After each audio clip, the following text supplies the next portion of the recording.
So hi, Rhian. Actually, am I saying that right? Rhian. Yes. Okay, Yes. hi, Rhian. So thanks for joining us for just quite an informal chat today for Coinscrum. It's really exciting to talk to you because, you know, as I mentioned before, you've been around in the space for such a long time now, before the gold rush. So it would be really great to kind of get your perspective on, or kind of on the space generally. So before we kind of discuss, can you say a little bit about your background and how you came to crypto, and perhaps also maybe touch upon what really excites you about crypto? Okay, so first of all, thanks so much for asking me to join you. Obviously, Coinscrum is something that's been around in the crypto space for even longer than I have, so it's really awesome to be chatting to you. Like everyone else, I've had a somewhat convoluted path getting into crypto. So by trade, by profession, I'm a software developer. And I also did my degree way back in economics. So I've had this kind of ongoing interest in financial systems. And when I found out about Bitcoin back in 2013, I just became really excited by it. And although I'd read a few things about it prior to that, it was 2013 that I got really, really excited by the transformative potential that even then I could see was about to be unleashed on the world. So I started doing just a tiny little bit of crypto trading, a few pounds here and there. And I decided, because at the time it wasn't the kind of evolved space we see now with proper professionally run exchanges, it was all a bit kind of ad hoc. So you didn't have anything like Blockfolio then. So a friend and I decided we were going to write our own crypto portfolio tracker to keep track of what we have on different exchanges and so on. So I launched that with my friend Bruce back in 2014. And then it was at that point that I became introduced to crypto Twitter, which was an even crazier place then than it is now, if that's not too hard to believe. So I became immersed in the community on Twitter, and simultaneously I started going along to some of the early Coinscrum meetups and other meetups that were happening. Then I moved to Berlin for a bit and for work, because I was on a project over there. I was contracting. And while I was over there, I met someone who became a really good friend of mine called Anna, who was running a group for women in Bitcoin in Berlin, because back then it was actually, it's very different from how it is now. There were very, very few women in the space. So she set up a kind of social evening, which I enjoyed so much that when I came back to London, my friend Magda and I set up London Women in Bitcoin in 2014, which started out as a kind of social thing as well, and turned into something where we invited people for talks and so on. So that was running for some years after 2014. And along the way, I started digging a little bit more into the technical side of things. So I just went through some Ethereum tutorials and started playing around with smart contracts and so on. And then through some other people who I'd met through the space in London, I started working with a company called b9labs.com, and I contributed some content for and became an instructor on their Ethereum quality assurance engineering course. And then people kept saying to me, because I kept answering questions that people had about Bitcoin. It was a constant thing. People who knew that I was interested in crypto just wanted to know everything all the time. And I kept answering them, you know, repeating the same answers all the time. So I just had this idea that I was going to write a book about it. So as things evolved, and I started doing little bits of consultancy work, helping out different blockchain and token-based companies and so on. But I decided I really was going to write a book. And then last year, Kogan Page commissioned me to write this book. and it came out a couple of months ago. So I see my focus as being somebody who's still desperately trying to spread the message of education so that people know what they're doing when they get involved in the crypto space, because as we know, there are lots of scams around, and I think it's really important that people understand the fundamentals of what makes Bitcoin especially such a powerful force, while at the same time not falling into the trap of saying you should go out and buy Bitcoin. I think the whole do your own research meme, DYOR, is so important. And I think educating people is the first step with this. So that's what I'm hoping to do with the book. So that was a very, very long answer to a simple question. No, that was a great answer, and gives us more things to talk about. So yeah, I'm really looking forward to reading your book, The Cryptocurrency Revolution. It's in my list of books to read this year. And so I guess, so you're looking to, provide information for people coming into the space so that they don't get scammed, and kind of providing kind of education. So what do you think is kind of the revolutionary potential of cryptocurrency? It might be obvious, but like for you, what is it? Why is it a revolution? I think there are so many different aspects to this. For me, one of the first reasons I became so interested in it was this idea of freedom of payment, that it was possible to send money, to transfer value to somebody without having to go through the inefficient legacy banking system. And in fact, although it's possibly less the case now that people would conduct, for example, remittances purely with Bitcoin rather than with some sort of second layer solution or whatever, one of the reasons that I became quite passionately interested in the possibility was reading about how remittance companies were extracting so much value from the payments that people, often unbanked poorer people, were making to friends and relatives in other countries, and the knowledge that without some kind of peer-to-peer payment system, people are completely at the mercy of the banking system. I'd also, during my degree, read quite a lot about hyperinflation, especially in the really well-known hyperinflation episode in Germany in the 1930s. So the idea of sound money was something I was also really interested in.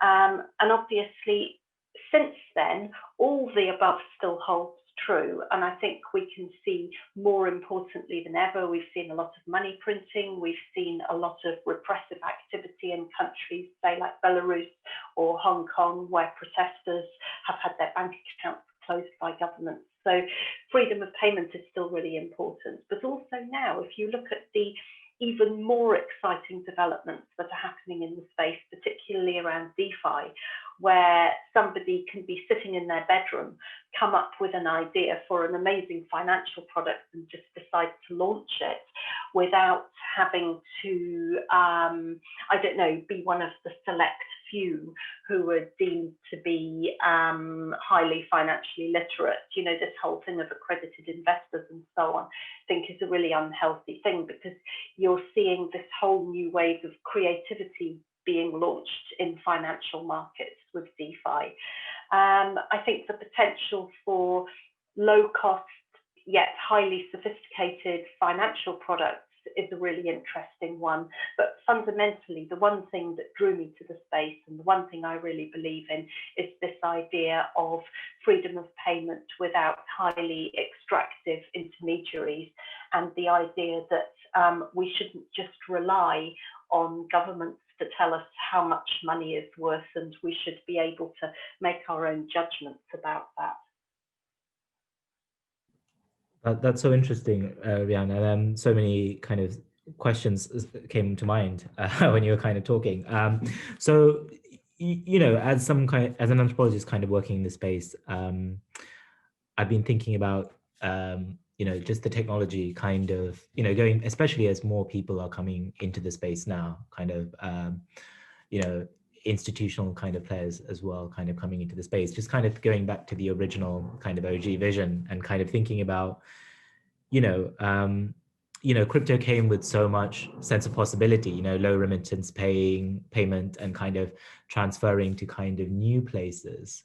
And I always feel like technology is this double-edged sword. On the one hand, there's just so much like great potential and new possibilities that kind of emerge, but there's also kind of a possibility for old powers to kind of re-exert themselves in kind of ways that we're maybe not so aware of. So maybe, I don't know if that question speaks to you, but also kind of thinking about, do you think there's like, what do you see as maybe being the problems in kind of realizing these possibilities that you're speaking of are? Yeah, so it's fascinating because the whole ecosystem has absolutely changed beyond recognition. I don't think it's a binary thing. I don't think you can say that the original OG vision was this and now institutions have come in and that's automatically bad, because of course, as we know, it's a technology. The technology itself is neutral and it's how people decide to use it.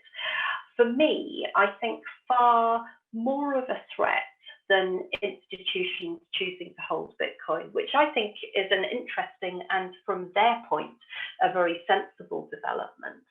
But I think possibly a more worrying development is the idea of governments creating and launching their own programmable money, and the convenience of this driving out people's will to use a properly decentralized cryptocurrency.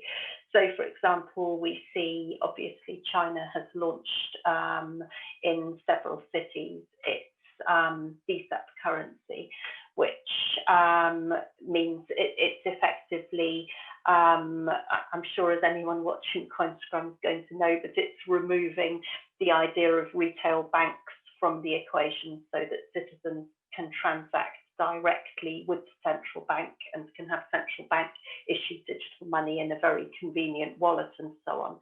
So obviously many governments around the world are launching their own digital currencies, which will work in a similar way to something like Bitcoin or Ethereum. And the concern is that this will become the default. And eventually, while these currencies at the moment aren't envisaged as being particularly programmable, it obviously is an area of concern that governments will, in future, have the ability to issue fully programmable currencies that, for example, if they want to boost demand in a particular sector, they could issue people with a tax rebate that could only be spent on X, on a DFS sofa or something, if they wanted to boost the sofa market. Or they could issue welfare payments, for example, that could only be spent on nutritious food, which some people might argue is a good thing, but it opens up the route to a very potentially authoritarian future where people's money is not their own money, which they can save and spend on what they want. I mean, we're already seeing this with negative interest rates, and you can envisage a scenario where governments can issue payments in the form of tax rebates, welfare checks, whatever, that are destined only to be able to be spent on certain things. And then it's only a small leap from there to, oh, we don't want you to buy this political book, or we don't want you to buy Bitcoin. So I think we should think very carefully before we embrace the convenience of government digital currencies, especially when there are decentralized alternatives available. It's not a massively political issue, but I think people should be educated and be aware of the differences between fiat currency and independently circulating cryptocurrencies. Yeah, that sounds interesting, and especially when you were saying programmable kind of cryptocurrencies, it just made me think of loyalty cards, and you might be carrying around money at some point, and then it's be like, oh no, this is kind of a loyalty thing where you can only spend on coffee or kind of food or bread or yeah, and who should and yeah, it's kind of interesting thinking about those kind of questions. Um, um, So, one thing that I'm just kind of something that's coming up in my research quite a lot. Um, you touched upon scams kind of at in relation to talking about your book and kind of education as the way in kind of forward. And I've been kind of working with scams a lot recently, and it just made me think about all the things that you're talking about. How do you let do you educate people about kind of decentralized technology when they're not a lot of the people aren't really interested that I'm talking to in the scams world aren't interested in kind of the payment aspect, but in kind of the story of Bitcoin for them is something that can multiply its worth many times, you know, and that's such a scammable story. Like, that story appeals to so many people. So how do you think we can kind of say, actually, like, how do you think we can address that problem? I actually know the story of crypto is like, you've got freedom to kind of do this, and to yeah, how can we convey that, do you think? Well, it's very difficult. I think you raise a really good point, and I'd like to ask you more, maybe after the interview, about some of the work you've been doing, because this is so difficult. And of course, in Bitcoiners love their memes, number go up. It's it's the thing, isn't it? And however often you say to people that the least interesting thing about Bitcoin is its price, now people never quite believe that because it's such a compelling story. It's the price that always hits the headlines. And also, people want to believe this. People want to believe that they have a lottery ticket because it gives them hope. And unfortunately, if you search for cryptocurrency, one of the top results that comes up is the Jamie Bartlett OneCoin podcast, which was absolutely brilliant. But it's really tragic because often when people think of crypto, they think of something like OneCoin, which wasn't even a legitimate cryptocurrency. But because people so desperately wanted to believe that it was the path out of poverty, it's as if people are really willing to suspend their disbelief and just totally fall for something like this. It's unfortunate in a way that this is the sort of thing that makes the headlines, because boiler room scams are so common in every sector that people are continually getting scammed by people selling all kinds of schemes. But when it's crypto, it really, really hits the headlines. Maybe that's not a bad thing because it makes people a little more cautious. But I think it's very, very difficult to interest people in something that seems firstly very complicated and secondly quite boring. So I see my function as trying to make the stories interesting and compelling rather than something that's really difficult that you gain kudos for sounding really geeky or using lots of jargon that people don't understand if you explain things in kind of a really simple form. I mean, I started explaining things in terms of Google spreadsheets, and then someone pointed out to me, look, lots of people don't even use Google spreadsheets.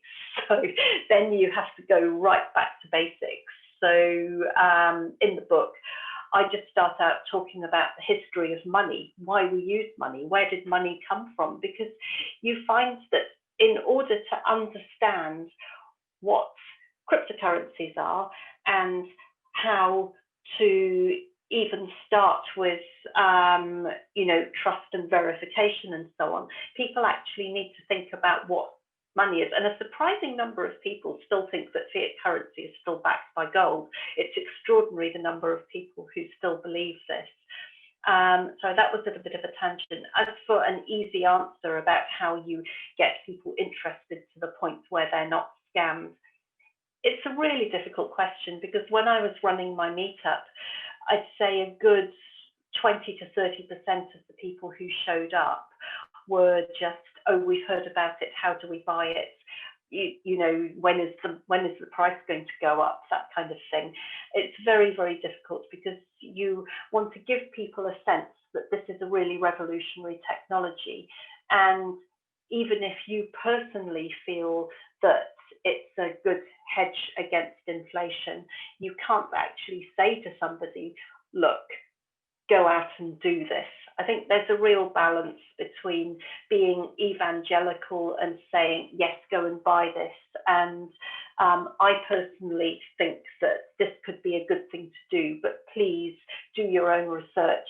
Here are some resources. And I quite often point people to Andreas Antonopoulos. I know that everyone else does too, but he does explain things so well, and his videos are so good that they're a really good starting point, especially for people who learn more easily from video than from the written word. It's something that's quite interesting. I like reading things, but a lot of people ingest information so much better from videos. And it's pointless just giving people piles of reading matter or whatever when a video can explain something in half an hour. Yeah, absolutely.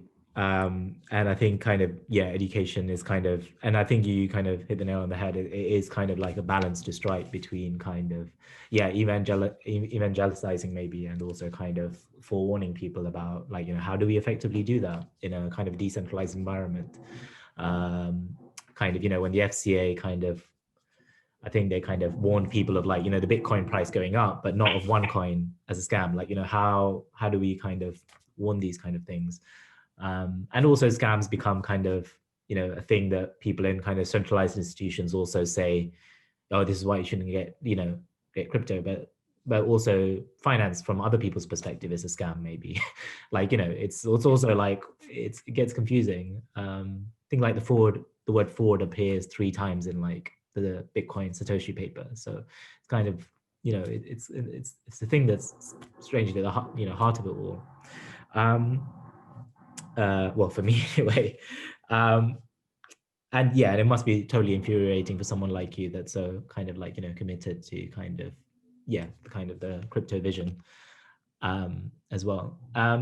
So maybe just kind of moving on from that. So you've been around, you know, in London and Berlin kind of since 2013, you know, kind of thinking about crypto. And what shifts have you kind of noticed along the way till, like, you know, 8 years later now in 2021? Like, you know, what have been the kind of milestones along the way for you? It's a lot more corporate these days. I don't think that's necessarily a bad thing, but it used to be quite a novelty to have people showing up from major banks at crypto meetups. And without mentioning names or banks or anything, I remember years ago a woman turning up to one of my meetups, and obviously we took photos to tweet or put on Meetup or whatever, and she couldn't be in the photo because she worked for a major bank. And this is like way back 2014. She said, I would rather not be in this photo, which obviously anyone going to a Bitcoin meetup, you would ask their permission before you take photos for social media anyway, but she had a very specific reason for it. And then, of course, in 2016, we went through the whole thing where the banks were going, yes, blockchain's wonderful, but we don't want Bitcoin. And that was a real kind of, it was a bit strange, because you would meet people individually who worked within finance who just got it, but they were sort of under the radar. And then it's only been in the last couple of years that now, obviously, you have conferences, not just social meetups, but you have huge conferences with tens of thousands of people, and there are people from every institution, every government department you can possibly imagine, all interested. You've obviously got the all parliamentary working group and things like that. So it is a huge shift in terms of acceptance. And it's funny because you look back on the very, very early days where there were maybe a handful of venues in London where you could turn up and buy a beer or buy a coffee with Bitcoin. And it just seemed so exciting. Then it still seems really exciting, but in a completely different way. So I'd say the corporatization and the institutionalization is a really big thing. But you know, as I said before, Bitcoin's a technology. It's not, it has its tribes, but at the end of the day, it's a neutral technology. So this kind of broad church, big tent, I think is a really good thing because it stops people being in echo chambers. It's really good to have your ideas challenged, I think. Yeah, definitely. And I guess, yeah, it's just such an important time to think about that kind of institutional kind of now with, again, you know, price, talking about kind of the crazy kind of prices that we've been seeing kind of recently. I don't know what it will end up in like a week's time, but I guess kind of institutional players are kind of seen as the reason for this kind of price going up. Yeah, and what you were saying about, you know, using it as a buy coffee, like like, you know, a while ago, maybe not too long ago. It's now maybe no one would kind of, you know, if you buy coffee with your Bitcoin, you might lose the value, right? I don't know. You can always think about it like that. I think things like the Lightning Network mean that you can actually make small transactions. I know people always think about value, but I think the value is more fundamental than just the price. But yes, it is a very, very different world these days. However, I'd also like to go on to say, what's been quite fascinating to me, and I'm sure to you from an anthropological point of view, is the way some institutional people have kind of completely got on board with the whole kind of memeing and interacting with people on Twitter. Like if you look at Michael Saylor, for example, from MicroStrategy, he's right out there on Twitter and, you know, saying things for clout or getting retweeted or whatever. And he's like just so fully engaged in it. It's just quite interesting to see this complete kind of cross-fertilization of influence going more than in just one direction. I find that quite fascinating. Yeah, that kind of cross-pollination is kind of, yeah, inherently quite something fascinating about that. And just to kind of go back to what you were saying a minute ago, just this term that I keep coming across now that I think about it, I've heard some economists use it now, and Tonopoulos using it, and now you're using it. Number go up technology. I think, yeah, like what do you kind of mean by that? And and you also mentioned memes in relation to this space, which I also kind of weirdly think about, like, you know, like cryptocurrencies and memes are so seem to be so inherently linked that, you know, we think of them as jokes, but also kind of in spaces like 4chan, that, you know, where kind of these memes kind of circulate, they kind of come to have real value. And I've just been trying to think about what people mean, like when they talk about memes within the space, and especially with like DeFi and all these meme food tokens that are coming about. So what's that about? Like, you know. Yeah, it's like when you try to explain some of this to people, and you can just see the look of utter bafflement cross their face. I mean, so what do you think about memes? Do you think they're kind of important in the crypto world? And what do people mean by number go up technology?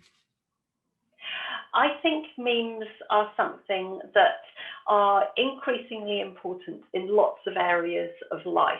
It's interesting because memes having somebody in your marketing team who's good at memes is something that we're starting to see emerge in all different areas of commerce. Like, just trying to think, there was, we've seen Wendy's and Burger King actually, burgers are a good example, but I'm sure there are lots of other things where they're memeing all the time, and they have people on their social media teams who are really strong at meme. But yes, crypto is particularly important, and particularly, I think, you talked about DeFi and the food token memes.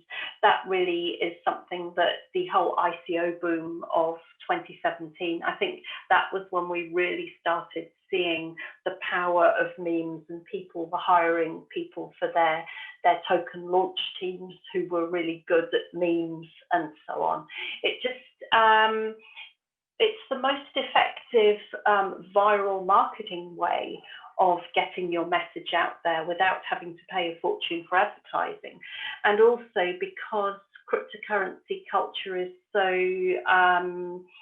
driven by social media at the retail level. So obviously, if you're an institution and you're sort of taking a position in a crypto fund or something, you're not necessarily going to be directly swayed by what people are memeing on Twitter.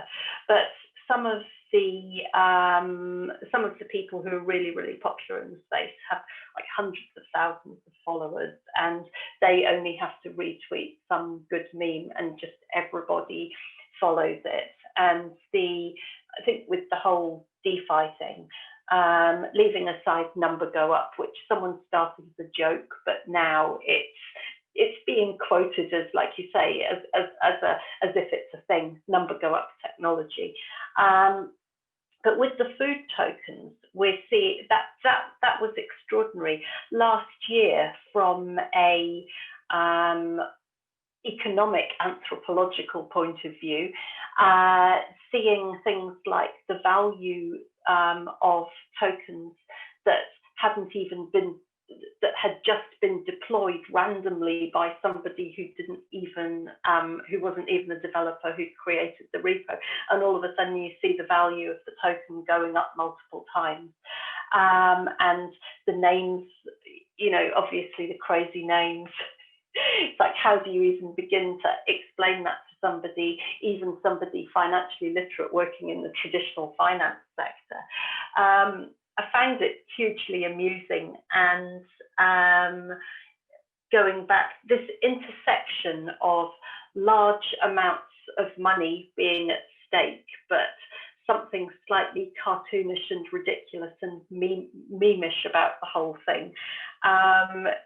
It was interesting back in 2017, I think it was 2017, stop me if I've got my year wrong, but whenever CryptoKitties started going completely crazy, and there were people trying to launch ICOs and raise millions and millions, and they were having to delay their launch because of the main Ethereum chain being congested with CryptoKitties, and the memes that came out around that. I don't know, the whole DeFi food token thing just reminded me a lot of 2017. But I think there's so much energy in the space that people from outside can look at it and just go, this is really self-indulgent, or we don't understand this, or this sector needs to mature or grow up or whatever. But it's unleashing a whole wave of creative thinking around financial products. And I think it's a mistake for people to look at meme culture and write off the actual innovation and thinking that is going on underneath. Absolutely, yeah. I think kind of the US military is, kind of spending like billions on kind of working out like, what memes are, precisely for the reason that you're talking about. Kind of, it's able to kind of cross linguistic barriers and social media barriers and kind of get to a lot of people in a very quick way. And it's it's often seemingly idiosyncratic things that are kind of powerful, that people kind of, oh, that's not very serious, we're going to leave that there. But then it just comes back, especially in the kind of, which you highlighted really well, like, just the kind of the idiosyncrasy of kind of the cryptocurrency culture of it's quite idiosyncratic and it's quite strange. And yeah, and you said it beautifully when you were saying, like, how do you even explain that to somebody? Like, and that's the strangeness of it, isn't it? The crypto world, it's made itself into like a world of prophecies, meme cats, doge coins, and yeah. And I often think it's strange, but like it's kind of like a folk tale or something, which is It's exactly a folk tale. That's just a really good way of putting it. It has its own mythology. yeah, exactly. And that's kind of what I'm writing about now. Me, cryptocurrencies and folk tales anyway. But yeah, thanks for that. That was really interesting. So just kind of, I just realized I need to wind down with some questions. So just because we could talk about this for quite a while. Um, so just to kind of maybe ask maybe what you learned from kind of hosting women in Bitcoin in kind of London kind of space. And I think I've been to like a few meetings now, kind of trying to get more women into kind of the cryptocurrency space. And do you think that's kind of working, or do you think there are more women coming into the space? Or if not, do you think what needs to be kind of addressed? Or do you, yeah, for before I Yeah, think. it's a very it's an interesting topic. I think for me personally, I've learnt that I'm not massively interested in networking. So there are some people who are absolutely amazing at building communities, and that's what they do. So there are people around like Lavinia Osborne, who runs Women in Blockchain and so on, and and she's a really good example of somebody who is just really a people person, great at building communities and so on. For me, I'm probably more interested in the technology, and I want to communicate that to people, but I actually don't particularly enjoy the organisation and networking side of things.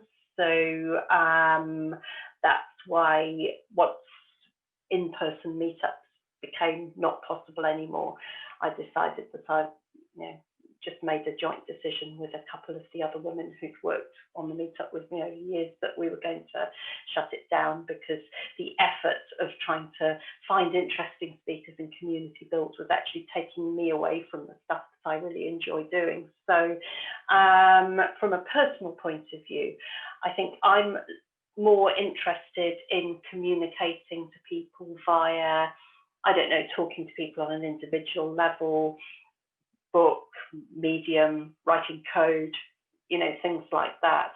In terms of women in crypto in general, it is a difficult question, because I'm wondering, and I wondered at the time, whether it was more of a perception thing than anything else. I actually have met over the years loads and loads of women who were trading, perhaps mining, but they just maybe weren't interested in being out and about drinking beer. So just because they weren't so visible in the community doesn't mean they were there. They weren't there. And also, is there such a thing as a crypto community? I'm not so sure that we talk about the crypto community. Is there really a community? It's a technology. It almost seems a weird thing to say. And in the early days, when it was almost like an enthusiasm or a hobby, maybe it seemed more important for women to feel like they were kind of welcomed into the space, because a lot of the people I spoke to who came to my meetup or to Anna's meetup in Berlin were a bit like, didn't know where to start. I wanted to get a Bitcoin wallet, but I didn't really want to walk into a room full of guys. And I'd heard that it was a bit of a sort of bro culture or whatever, and I would feel a bit weird about it. I don't know whether that actually was the reality or if that was just a perception, because I think that, they have been made very welcome. But at the same time, if there's that barrier, whether it's a real barrier or a perceived barrier, I felt it was really important to be able to have a group of people that, a group of women could come along and say, I don't know the first thing about this. Can you tell me about how to? The idea behind the first meetups were we used to have them in a venue where there was Bitcoin ATM and where you could spend Bitcoin buying a coffee or a beer. So people could do the whole journey. They could, and obviously that was in the days when transactions didn't take very long to confirm either, so that you could show people how to wallet on their phone, tell them which wallets were properly open source, decentralized wallets, whatever, which ones were safe to use, help them get sort of 10, 20 pounds worth of Bitcoin out of the ATM, go to the bar, buy a coffee, do the whole journey, actually understand what it was in a very kind of unthreatening, kind of friendly atmosphere, rather than maybe show up to a meetup where people were going to be having really techie conversations. Looking back, I don't know that that was so much of a gender thing, as just the type of meetups then tended to be more technical and have fewer women working in tech. So I'm kind of agnostic really about whether it was particularly valuable, but I really enjoyed I really enjoyed the people, making contact with a lot of the people who I met via my meetups, and some of them have turned into and stayed really good friends. So from a personal point of view, it was incredibly valuable having the meetups, because I met amazing, like-minded people who I've stayed friends with for years. From a going forward point of view, I think anything that brings people together and educates people is by its very nature a really good thing. Yeah, absolutely. I think that's really powerful in the way you kind of, show rather than tell in terms of how cryptocurrencies work. Here's an ATM, kind of get a wallet, get crypto, go spend. This is how you spend it. I think that showing rather than telling approach is kind of, it's really great. I think, especially in educating people. Yeah, because a lot of the time, in the early days of like me trying to figure out what is all this like lightning stuff, and I was often told like in very technical details like what like Merkle trees were, and I was like that now I think it's like that was a really rubbish way to explain to me what crypto was. And so I think it's like, it's often people that understand it really well that are able to say like, well, this is in a simple way, kind of this is what it is, like, so I think, yeah, that showing rather than telling an approach is really, I think, yeah, a really good one. And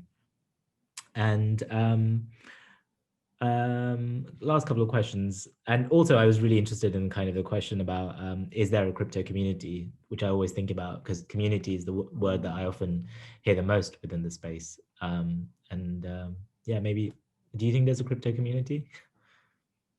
I think there are a whole load of tribes. I think there's,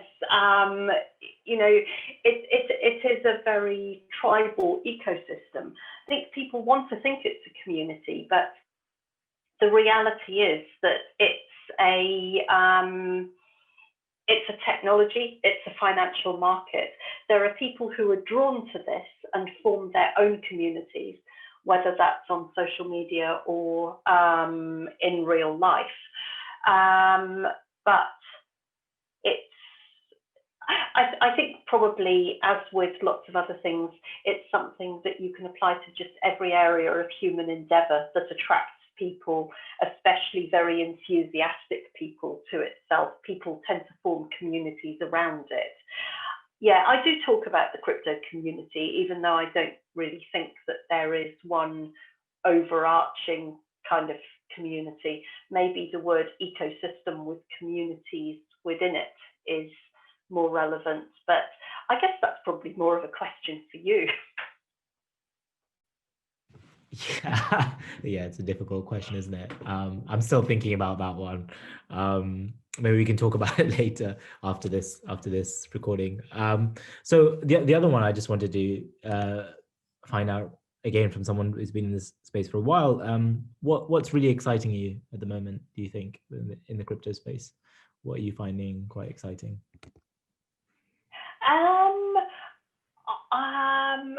So difficult, isn't it? Because it's on the tip of my tongue to say that the price, what's happening with the price in general, and just the way it has just done this. But that's more from a kind of outsider's point of view. I keep wondering, oh wow, what does this look like from the outside? But for me, the real areas of excitement are solutions that are being built sort of on the margins. Like, I'm really interested in the idea of, I don't know, these companies that are developing products and solutions for which Bitcoin is the underlying layer. So we're seeing everybody talks about Ethereum. Obviously, I'm interested in Ethereum, but everybody talks about Ethereum being where it's at because of DeFi and everything. But all these sort of second layer and sidechain solutions, whatever, for the Bitcoin network, I think are equally interesting. I think from an economic point of view, just this idea of token economies is one that people have been really developing over the past couple of years, and that talking to different people in the space that really specialize in tokenomics, it's just evident that this whole parallel system is emerging that has this really transformative power to do things, particularly in conjunction with IoT data and so on. I think we're just seeing convergence of a lot of major technology areas, and I can't help feeling that the idea of underpinning all this with tokens in the whole 2017 ICO thing was in many ways quite, many people had quite a naive approach to it, but I think things are different this time round, and there's some really interesting academic research being done in the area of tokenomics and so on. So that's really exciting. As I said before, DeFi and the possibility of launching incredibly complex creative financial products without having to go through bureaucratic layers of not so much regulatory approval, because everybody knows that regulation is a fact of life, and obviously if you're within a jurisdiction there are regulatory processes you have to follow. I'm thinking more about the bureaucracies that you find within very legacy corporations and so on, that the idea that somebody can just develop a financial product and have an idea and create a market around something that where a market didn't previously exist. I think those are all really exciting ideas. But at the heart of it, I'm just still really excited by the original value proposition of Bitcoin, which is of this entirely independent financial network which offers sound money. I think it doesn't really get more exciting than that. Yeah, absolutely. Just kind of going back to, kind of the basics, I guess, of kind of trying to create this kind of monetary system away from kind of state kind of control as much as possible. Yeah, but I think that's kind of all the questions that I had today to kind of fit in. Thanks, Rhian, for kind of talking to us and taking the time to talk to us, and very much looking forward to reading your new book. Thanks for such an interesting conversation, Yatu. Really appreciate it.